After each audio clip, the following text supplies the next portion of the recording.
오늘 말씀 함께 나누기 전에 지난주일 결론에서 함께 우리 복창했던 그 내용을 한번 복습 삼아서 또 지난 한 주간 우리의 삶이 이 말씀에 합당한 삶이었는지 돌아보는 그런 차원에서 한번 같이 볼까요? 네, 화면을 좀 보여주시고 제가 물으면 여러분 대답해 주시기 바랍니다. 전도가 무엇입니까? 말씀이신 예수 그리스도를 선포하는 것입니다. 선포는 무엇입니까? 예수 그리스도를 들려주고 보여주는 것입니다. 어떻게 보여줍니까? 기도하는 삶, 감사하는 삶, 기뻐하는 삶으로 보여줍니다. 예, 그렇습니다. 여러분 한 주간 동안 이 말씀을 또 마음에 새기고 감사와 또 기도와 기뻐하는 삶으로 우리 예수님을 선포하는 그런 멋진 삶 잘 살아내신 줄로 그렇게 믿습니다.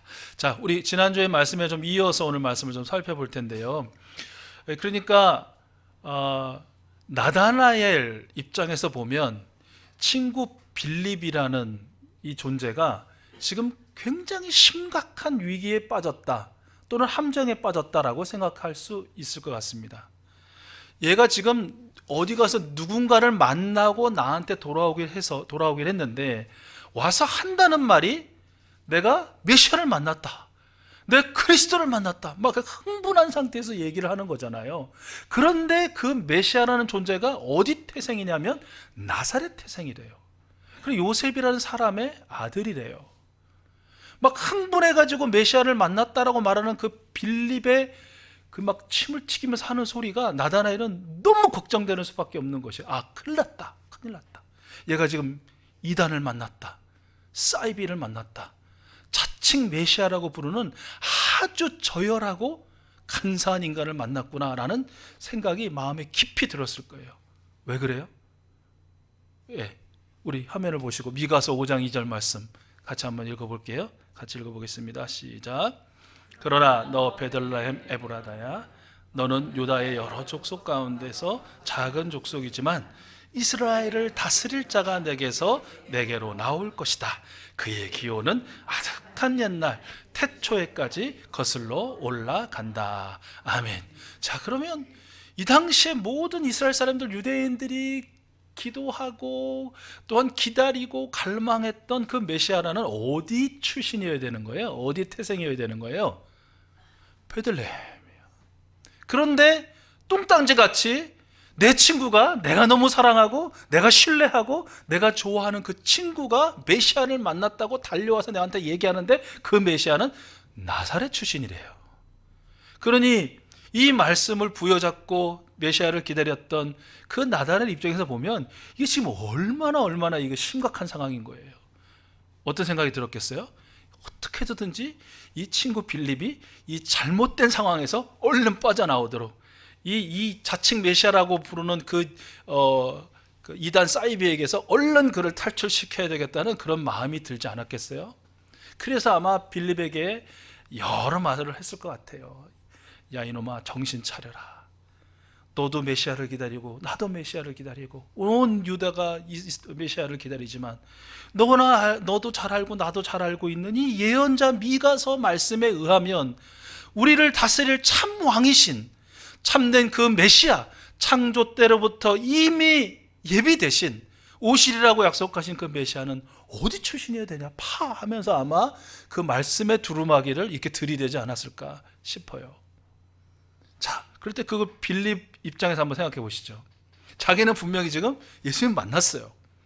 메시아를 만났어요. 그리스도를 만났어요. 자기만 만난 것이 아니라 오래된 이웃 주민인 베드로라는 주민, 또 이웃 안드레라는 주민하고 같이 만났어요. 그들도 다 동의했어요, 메시아라는 것을. 그래서 자기가 먼저 생각났고 또 사랑하고, 그래서 어떻게든지 먼저 들려주고 싶고 예수님을 만나게 해주고 싶은 그 친구 나다나엘에게 와서 실컷 얘기했더니 이 똑똑한 친구 나다나엘이 성경책을 딱 들이밀면서 아니야, 네가 틀렸어. 지금 너는 아주 가식적이고 비열한 이단 사이비를 만난 것이야. 정신 차려! 이렇게 얘기를 하니까 이 빌립 입장에서는 얼마나 또 마음이 또 어려웠겠어요. 이거 어떻게 해야 되나.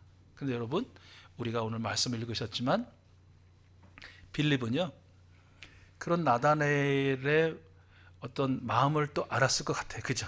이게 이 친구가 지금 나를 미워서라든지 나를 또 탓하기 위해서라든지 또 나를 저주하기 위해서가 아니라 정말 나를 사랑하니까 오로지 진리의 말씀 위에서만 서서 그 진리의 말씀을 경험하게 하게끔 만들고 싶으니까 그런 열정으로 그런 얘기를 했다라고 인정을 한 것 같아요. 그래서 빌립이 택한 방법이 뭐예요? 예, 말싸움이 아니죠. 그 자리는 논쟁이 아닙니다. 내가 만났다니까. 네가 아무리 그렇게 얘기해도 내가 만난 걸 어떻게 해? 막 소리치지 않았어요.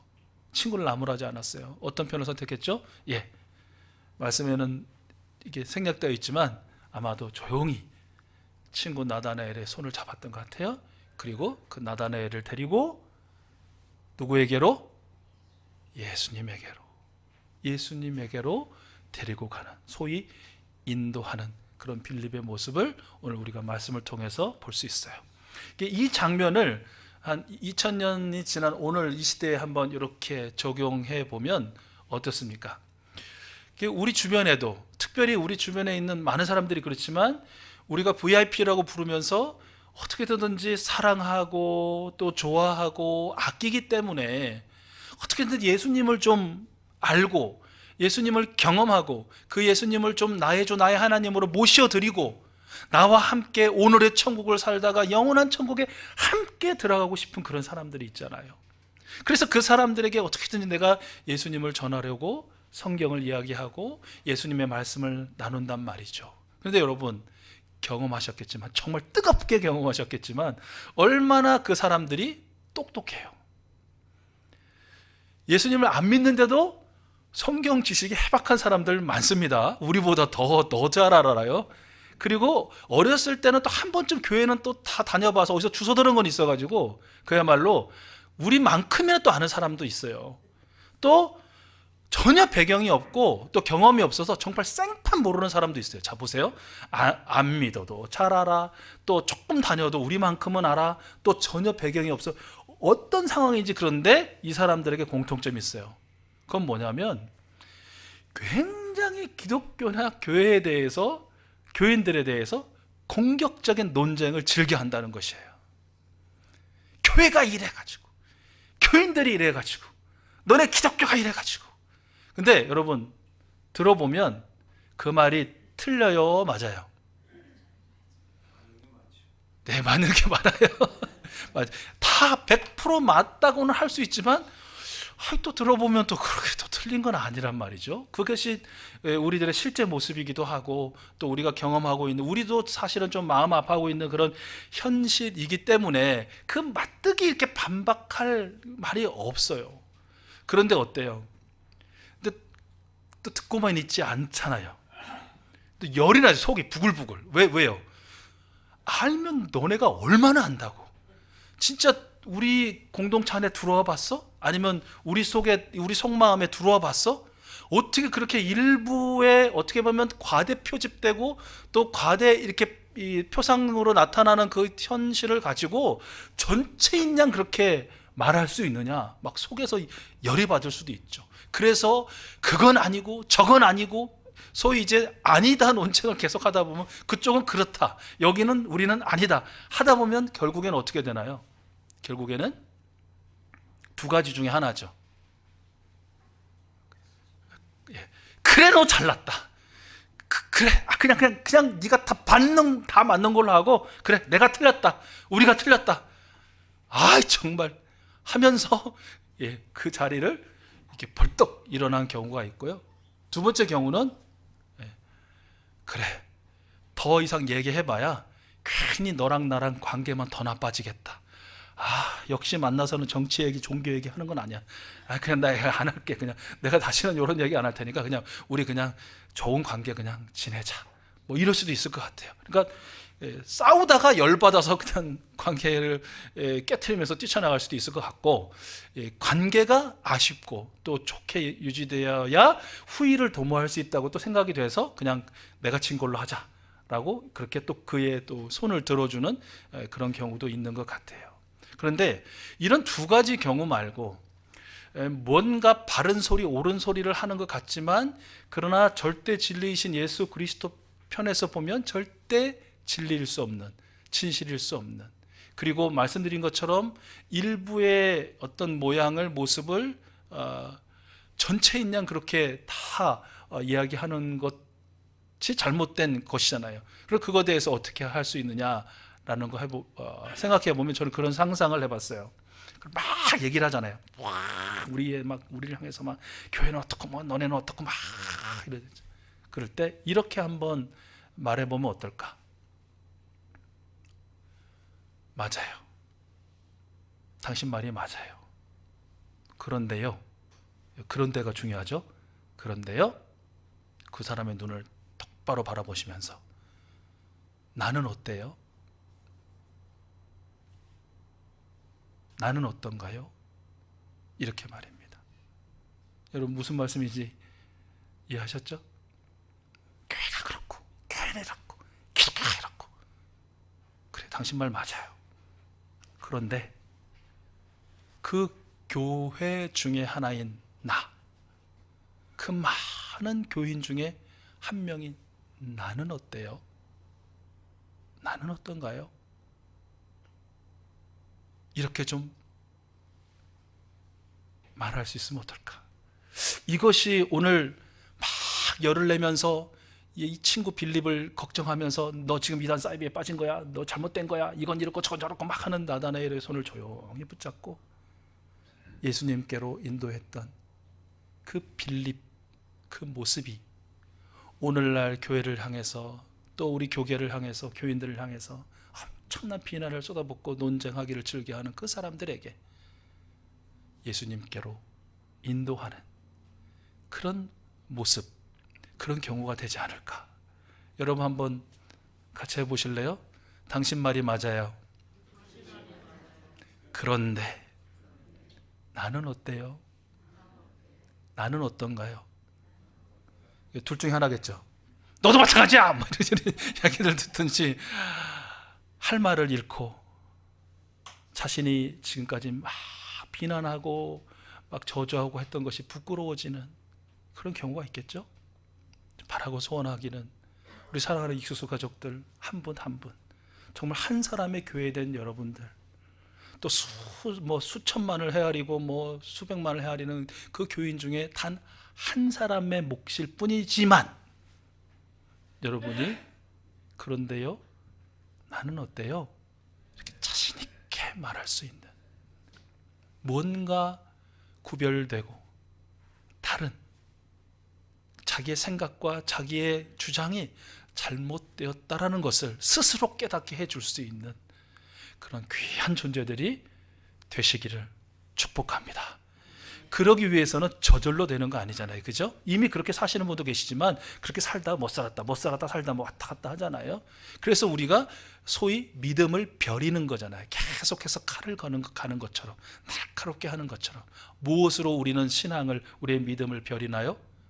기도로 벼리고, 말씀으로 벼리고, 사랑으로 벼리고, 감사로 벼리고. 그러니까 그냥 지겹도록 들으시겠지만 우리가 매일 아침에 말씀을 묵상하고 예배하는 것, 그게 우리의 믿음을 벼리는 것이에요. 그 하는 분들은 계속해서 이게 아주 날카로워지는 거예요. 쓰임 받을 수 있도록. 안 하면 무디어지는 것이죠. 우리가 정오의 말씀을 왜 읽어요? 계속 우리의 믿음을 벼리는 거예요. 안 하면 녹으니까. 우리가 밤 9시마다 왜 기도하고 또 감사로 충전하게 가는 100일간의 여정에 동참하고 있어요? 계속 우리의 믿음을 벼려요. 그래야 그 사람들 향해서 그런데 나는 어때요? 라고 말할 수 있으니까. 자신 있고 당당하게 말할 수 있으니까. 그런 삶을 살기를 우리가 소망하니까 벼리는 것이죠. 그런 삶을 바라고 원하고 그렇게 살아내실 우리 익수수 가족들, 우리 믿음을 벼리는 일에도 더욱 열정과 열심을 내실 수 있기를 축복합니다. 자, 우리 나다나엘이 이제 빌립의 손에 이끌려서 예수님께 나아가죠. 그런데 예수님이 그를 보십니다. 그런데 딱 보자마자 나다나엘을 이렇게 평가하시죠. 보아라. 주변에 있는 사람들에게 보아라. 저 나다나엘을 보아라. 내가 보니까 저 나다나엘이야말로 참 이스라엘 사람이니라. 그렇게 말씀하세요. 자, 이 말씀에 의하면 참 이스라엘인이 있고, 그러니까 이스라엘하고 다 같은 이스라엘이 아니라는 거죠. 그죠? 참 이스라엘이 있고, 그렇다면 그 반대에는 거짓 이스라엘이 있다는 얘기, 그런 얘기 아니겠어요? 그런데 예수님이 참 이스라엘이다라고 나다나엘을 평가하면서 왜 그렇게 평가하셨는지를 말씀하시죠. 뒤에 이어서 그에게는 거짓이 없다. 옛날 개역개정 성경에는 그에게 간사한 것이 없다. 근데 간사하다는 것은 거짓이거든요. 오늘 말씀에 예수님께서 거짓이 없다, 간사한 것이 없다 라고 했을 때에 뭐 여러 다양한 의미가 있을 텐데, 그 의미가 무엇일까를 우리가 이해하기 쉬운 그 예수님의 그 말씀이 있는데, 요한복음 8장 39절 이하에 기록이 되어 있어요. 그 내용을 잠깐 소개해드리면 그거예요. 아주 스스로 경건하다고 하는 유대인들이 예수님을 만나요. 그리고 예수님에게 아주 예수님을 깔보면서, 아주 내리깔면서 자신들의 정체성에 대해서 이렇게 얘기해요. 우리는 아브라함의 자손이다. 그리고 우리는 하나님에게서 난 사람들이다. 그 얘기는 뭐냐면, 너는 아브라함 자손이 아니고 너는 하나님에게서 난 사람이 아니다는 얘기예요. 구분 짓는 얘기예요. 완전히 다르다라고 선포하는 것이죠. 자, 이렇게 자칭 아브라함의 후손이고 하나님에게서 난 자들이다라고 말하는 이 유대인들을 향해서 예수님께서 정반대로 말씀하세요. 아주 날카롭게. 웃기지 마라. 너희는 아브라함의 자손이 아니다. 너희는 하나님에게서 난 자들이 아니다. 이렇게 말씀하세요. 그래서 아닌 이유에 대해서 이렇게 말씀하세요. 너희가 만약에 아브라함의 후손이면 아브라함이 한 일을 따라하지 않겠냐? 그렇잖아요. 아브라함의 후손인데 아브라함이 한 일을 부정하고 전혀 따라하지 않는다면 말이 안 되는 것이잖아요. 이게 뭔 말이에요? 아브라함은 그때부터도, 만나기 전인부터도 창세 때부터 계셨던 영원한 메시아를 섬기는 일, 그 멜기세덱 대제사장을 섬기는 일에 최선을 다했건만, 스스로 아브라함의 자손이라고 말한 너희는 오늘 메시아로 온 나를 부정하고 부인하고 핍박하고 죽이려 하니 너희는 아브라함 자손이 아니라는 것이에요. 왜 너희는 하나님에게서 난 자들이 아니냐? 하나님에게서 났다면 하나님의 말씀을 듣는다, 행한다는 거예요. 여러분, 그렇지 않아요? 아니, 남의 자식이 내 말을 안 듣는 거 뭐 당연한 거 아닙니까? 내 자식도 아닌데. 근데 여러분, 내 자식이 내 말을 안 들어. 부모 말을 안 들어. 이게 말이 되나요?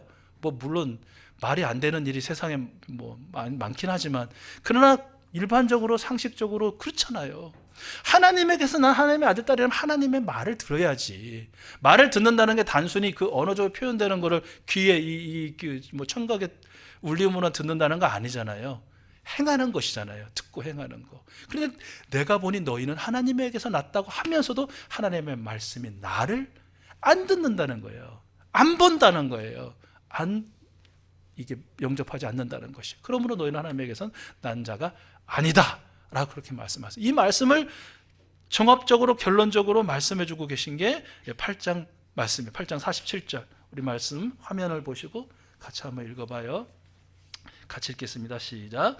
하나님에게서 난 사람은 하나님의 말씀을 듣는다. 그러므로 너희가 듣지 않는 것은 너희가 하나님에게서 나지 않았기 때문이다. 자, 누가 참 이스라엘 사람인가? 거짓이 없는 사람이다. 거짓이 없다라는 것은 무엇인가? 하나님의 말씀을 듣고 행한다라는 그런 의미라는 것이죠. 그러므로 예수님께서 나다나엘을 보시고, 보아라, 저 나다나의 말로 거짓이 없는 참 이스라엘 사람이다 라고 말씀하신 것은 저야말로 하나님의 말씀을 듣고 행하는 하나님의 사람이다 라는 그런 선포였다는 것이죠. 저는 오늘 이 말씀을 통해서 우리 이수수 가족들에게도 같은 소원, 같은 간절한 소망을 품어봅니다. 우리 예수님께서 여러분 한 분 한 분을 바라보시면서 믿음의 많은 성도들 앞에서 보아라, 저 사람이야말로 참 이스라엘 사람, 참 그리스도인이라. 그에게는 거짓이 없다 라는 그런 선포의 말씀을, 또한 인정의 말씀을 여러분 모두가 다 들을 수 있기를 축복합니다. 그런 말씀을 듣는 사람은 어떤 사람이라고요? 하나님의 말씀을 듣고 행하는 사람.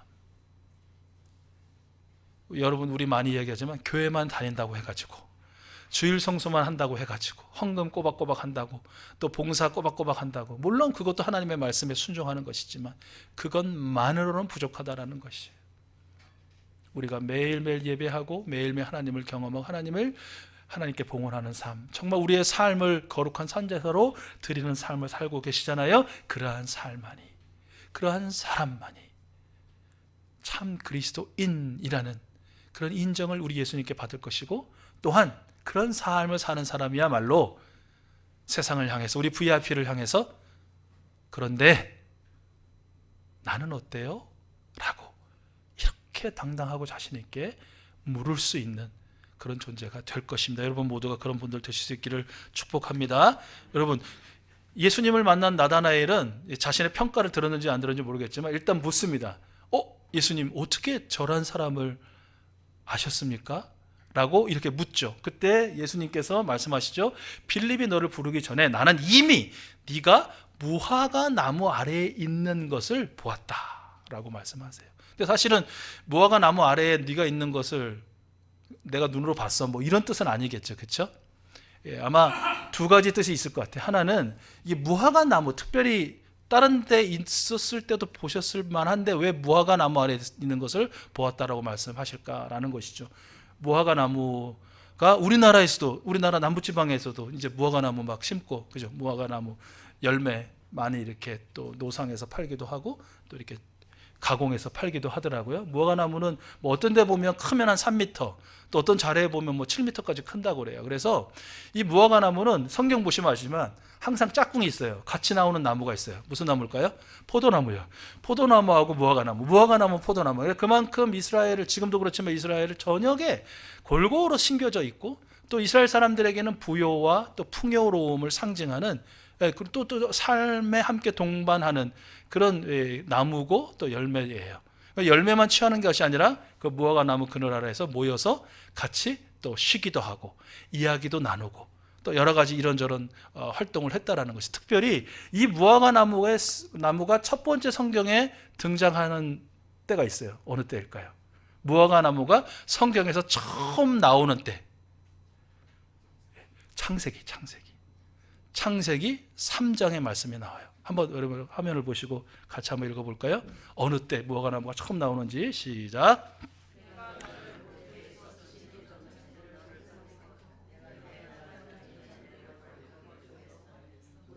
네, 그 전 말씀, 네, 창세기 3장 7절 있나요? 네, 같이 읽겠습니다. 시작.